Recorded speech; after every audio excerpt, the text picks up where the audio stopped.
je suis Ariel Veil, maire de Paris Centre, la réunion des 4 premiers arrondissements de Paris, qui comprend un grand nombre de nos joyaux d'architecture et de patrimoine, et évidemment, bien évidemment, la cathédrale Notre-Dame sur l'île de la Cité.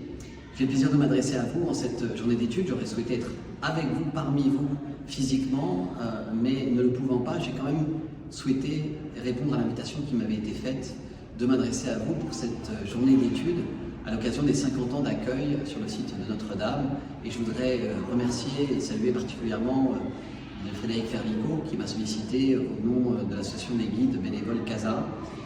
On a eu l'occasion déjà de travailler ensemble par le passé et notamment, mais pas que, pour les visites de cette très belle cathédrale de Notre-Dame. J'ai regardé le programme de vos discussions et j'aurai grand plaisir à consulter les actes de cette journée d'études. Vous allez évidemment parler de l'accueil, des conditions d'accueil, et vous le savez, au-delà de la reconstruction en cours de la cathédrale de Notre-Dame, qui a été tellement éprouvée, son site, ses guides, vous également, par l'incendie, par la crise sanitaire, par aussi beaucoup d'agitation sociale, eh bien, au-delà de cette reconstruction en cours et qui a connu quelques grands succès déjà, d'ores et déjà, il y a derrière un autre chantier qui prendra la suite, et ce sera, après 2024, celui de la reconstruction, de la reconfiguration plutôt, des abords de Notre-Dame, avec un lauréat qui amène de grands talents autour de lui, qui vont venir redessiner, rendre plus fluide, donner plus de fonctionnalité aussi grâce à l'investissement du parking. Il ne sera plus un parking, mais bien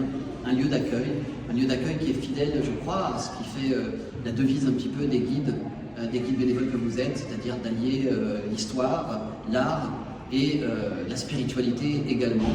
Et bien tout ça sera réuni dans un seul site puisqu'on pourra y faire l'accueil, s'y poser, s'y restaurer.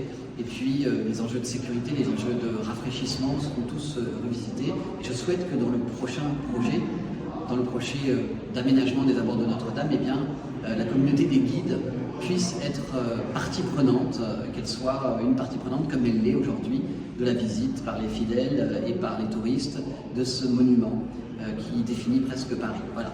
Je vous souhaite en attendant une très belle journée d'études, en espérant avoir bientôt le bonheur de vous recroiser sur les sites nombreux du centre de Paris. À très bientôt et merci beaucoup pour ce que vous faites.